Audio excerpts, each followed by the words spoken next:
Our world is filled with infinite invitations. Every app, every feed, every ping is a gentle tap on your shoulder, each whispering the same word: now. But focus isn't built on reaction, it's built on design. As the authors of Make Time say, you can't rely on willpower in a world designed for distraction. This is the third and final step in our journey to make time. Laser, the art of beating distraction. They call them infinity pools, endless sources of content that never stop refilling. Social feeds, streaming services, 24/7 news tickers. Scroll, refresh, stream, repeat. Each swipe offers a burst of novelty, a quick hit of dopamine, a momentary escape from the effort of real life. But infinity pools don't just take your minutes, they reshape your attention. Before you know it, the room has grown dark, the clock reads midnight, and you're left wondering where the time went. The result is a life lived on autopilot. So how do we break free? The first step to focus is creating friction. You have to make distraction inconvenient. Log out of your accounts. Remove the shortcuts from your home screen. Hide the lure. Without that instant, frictionless access, temptation fades. You're no longer one tap away from the void. Instead, you return to the present moment, where your real life is actually happening. It's about making distractions hard to start. Your phone isn't your enemy, but it's definitely not your boss either. It's time to take back control. Go into your settings and turn off all non-essential notifications. Clear your home screen of everything but the tools you truly need. Move those addictive apps out of sight, maybe onto the second page, or into a folder named Time Wasters. And here's a radical idea: wear a watch again.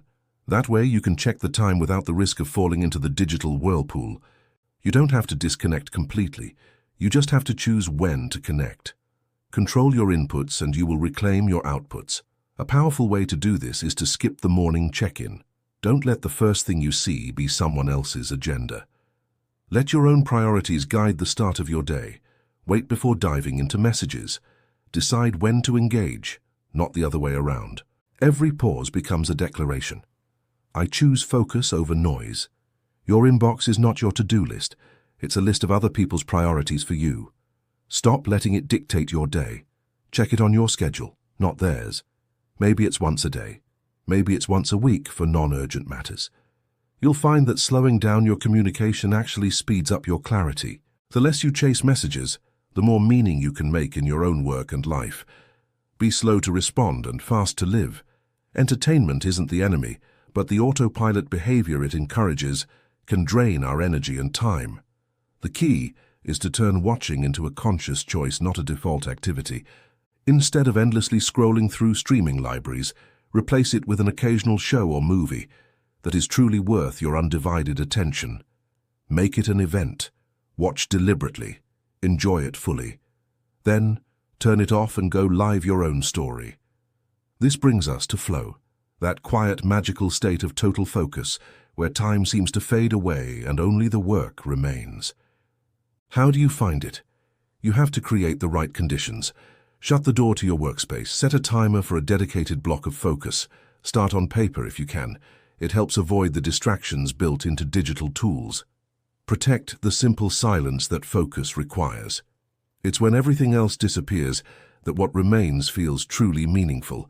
But even deep focus can fray.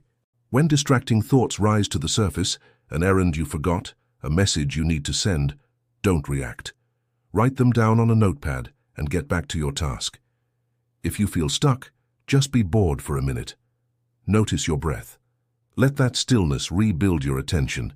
Taking a deliberate break isn't losing focus, it's a strategy for protecting it long term. Think about the real cost of constant connectivity. We see it everywhere. People hunched over glowing phones at night, families eating dinner in silence, friends together but mentally apart. The modern world runs on reaction, but you don't have to. Every time you turn down a distraction, you tune back into life itself, into real connection, creation, and rest. Don't wait for technology to give you back your time. You have to design your life to claim it for yourself. The laser mindset isn't about doing more, it's about doing less, but with purpose. It's not about rejecting technology. It's about reshaping it to serve you, not the other way around. Every barrier you build against distraction, every choice you make to protect your attention, is an act of self-respect. It's a quiet declaration that your time, your focus, and your life matter. Distraction is the default setting of the modern world. That means focus is an act of rebellion. To make time, you don't need more hours in the day, you just need fewer interruptions. Design your world for attention, and you'll discover a deeper, more profound joy in the ordinary moments of your life. Focus is freedom. Thank you for joining me on this journey through Make Time.